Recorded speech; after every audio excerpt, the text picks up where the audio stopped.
metronome. Aside from being the universal abbreviation of metrosexual gnome, it is also a very valuable musical tool. Sometimes I get really sad when I break things up, like my parents' marriage. But when I break up chords and arpeggios, I feel a lot better about myself. The major 7 chord, much like an Irishman's red beard, universally accepted as the highest standard of beauty. When you hear the number 9, most of you will automatically think of the amount of cats you need to own before you can become a high school English teacher. Gonna hit you with a quick tip. We're talking about standby switches, something commonly found on guitar tube amps and robot butlers. Minor 6 chords, the musical equivalent of a quizzical facial expression. Nothing really says blues music like a white guy wearing a linen shirt and chambray toms. But that doesn't mean I can't feel the blues in my soul. The palm of your hand is normally associated with a mind-boggling lapse of judgment. But as a guitar player, it's actually one of our greatest tools. Some questions just don't have answers, like, why do I always burn myself whenever I eat pizza rolls? Unless you're brand new to the guitar community, you probably already know the rule that if you can't solo, you're a worthless poser that has failed at life. Today we're going to talk a little bit about tuning, and how do we make that interesting? Production value.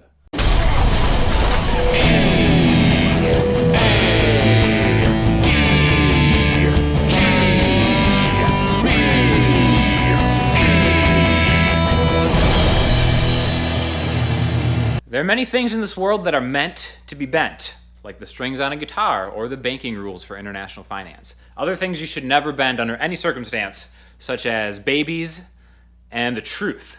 And I'm about to hit you with some truth right now about bending guitar strings. When I'm not downvoting other guitar channels' videos on Reddit, when I'm not bumming cough syrup off my tweaker neighbors, when I'm not busy tinkering with the robot cameraman that I built to keep these videos in focus, I like to answer, damn it. When I'm not forcing my friends and family to read my Gossip Girls fanfiction, when I'm not working on my collection of Ronnie James Dio Bossa Nova covers. Holy diver, you've been down too long in the midnight sea. Oh, what's become of me? Gotta get away. Life offers a lot of mundane questions, like, what key am I in? What's the scale? How did you get into my house and why are you wearing my pants? By far, the 2 most important tools a good musician can be born with is cool hair and a strong jawline. After that, you'd probably want good ears. Relative minor. It's more than what you can call your teenage girlfriend if you're living in the deep south. If you found this video after doing a YouTube search for sexy triplets, let me welcome you to a surprise guitar lesson. But stick around for a while because I think the triplets are the sexiest of the subdivisions. Jimi Hendrix, aside from being the foremost American Girl doll collector of his era, was also a pretty good guitar player. When I'm not convincing people that the zombie apocalypse would be nowhere near as much fun as they think it would be. When I'm not busy being a bipolar neophyte blues poser. When I'm not fixing my grandmother's DVR so she can stare lustfully at the old man on NCIS. When I'm not lying awake at night, dreaming maniacally about one day acquiring the unlimited power of a Reddit moderator. When I'm not praying for death after every time I have to use the Ultimate Guitar mobile app. When I'm not stressing over my fear of being attacked in a public restroom. There are many things in life that are better when they're shorter. Just take a look at Adam Sandler's IMDb page. The Dominant 9. Aside from being the nickname I gave to the years it took me to finish college. If you've ever had a Mormon girlfriend, you know that where you put your hands is incredibly important. Some things in life are just as good, if not better, when they're faked. Fire drills.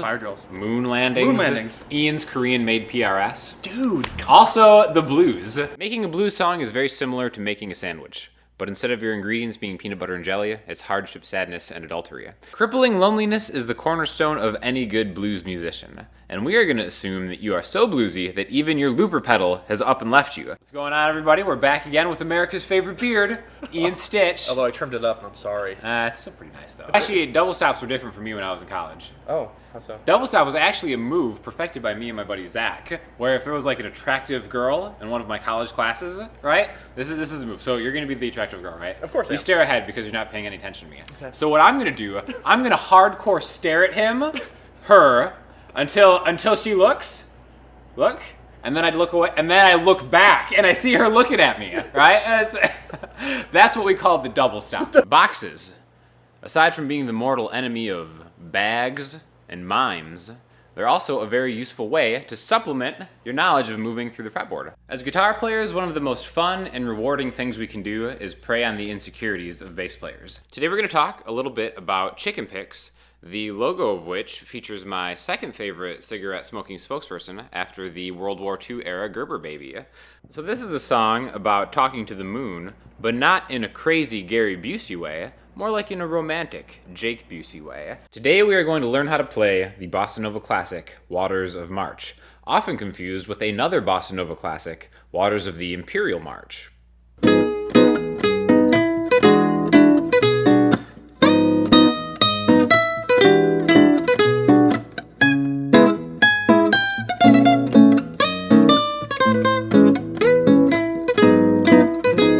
And I are often referred to as the Siegfried and Roy of guitar teachers. Yeah. Some things should never be repeated, like the impassioned speech I gave to my first grade classmates about the leadership qualities of Rainbow Bright. There are some things that you should never just jump right into, like season 4 of Vampire Diaries or the Japanese thrashcore scene. When I'm not feeling truly alone in my petition to save Club Penguin, when I'm not trying to work up the confidence to order chocolate milk at a restaurant, when I'm not getting rowdy with my brother after a sick goal or an epic save in Rocket League.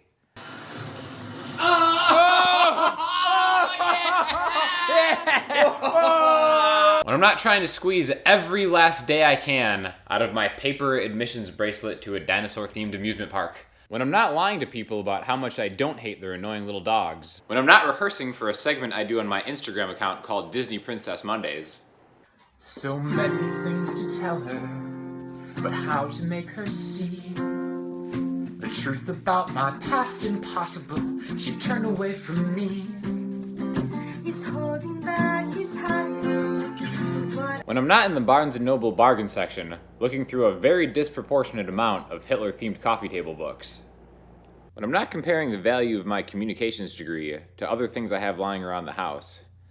When I'm not uploading makeup tutorials over on Sean Daniel 2. Justin, do you know the first rule of friendship? I do. It's to always help your buddy hide the body after a terrible crime of passion has been committed. That's right. No matter how much your buddy may have cared for that person. No matter how much I cared for them. Some things were just meant to go together. Peanut butter and jelly, Hall & Oates, Rob Thomas fans, and poor taste. Shapes aren't just the name of Ian's gym. Jeez, man. Hey, Justin. Hey, Sean. It's kind of a serious one today on Arpeggios with Friends. I was just, as you know, I just got back from my psychiatrist. Very recently. And we made a breakthrough, actually. Sean, that's so great to hear. Well, I learned that I have a fear. And there's a name for it. It's called arachnopeggios. Is it? Yeah, And it's what is rare. that a It's fear- rare. What is that a fear of? It's the fear of large spider-like intervals. Oh. There are a lot of things, Sean, in life that I find are inappropriate to skip. Yeah? Like what? Like what are we talking about? Well, you should never skip your guitar lessons if you want to get better. No, not at all, ever. And you shouldn't skip breakfast. Most important meal of the day. And you should not skip your child support payments. Ian. Out of all the songs written and inspired by the cliffhanger season 3 ending of My Little Pony, Schism by Tool is definitely my favorite. You know, when it comes down to it, I'm a simple man, and I really only have 2 goals in life. Number 1, to avoid as much male nudity as possible. And number 2, to teach you how to get around the fretboard. If the fingers of your hand were members of the band Metallica, Lars Ulrich would for sure be your pinky. Small, diminutive, but definitely part of your hand. Everybody knows that all the really cool stuff comes in groups of 11. Like seasons of Frasier. Today we're talking about the Radiohead song Optimistic, a song that used to represent how I felt about the future of my startup handbag business. And as you know, some of the best things in life come in 3s. Musketeers, Amigos, Chuck Norris Delta Force movies. There are really only 3 character attributes I have that I'm extremely proud of. Precision, efficiency, and the ability to carry a seemingly infinite number of grocery bags in from the car with me. I refuse to make 2 trips, no matter the risks. Everything is better in groups, with the possible exceptions of gang beatings and rabid dogs. There are 2 things I have a hard time tuning down: my enthusiasm for dinosaur documentaries and guitar strings. Sometimes in life you find yourself in places you technically shouldn't be, like in a middle school kickball game, So what do? You dominate and you take no prisoners. You know who gave me that advice? It was the E dominant 7 chord. There are some things in life that aren't really supposed to be open to interpretation.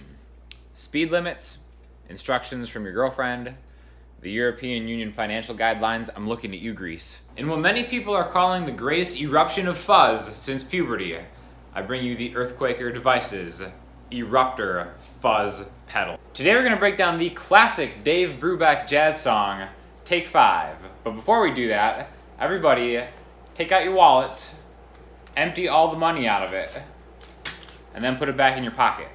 And now that we've completed the jazz musician simulation, we're free to actually start the song. You know, there's just something that's a lot of fun about identifying things that you know, unless you're at a coroner's office. So if you're an English teacher, you understand that phrasing is important. Huh? That's right. For example, did you eat, Grandma? Right.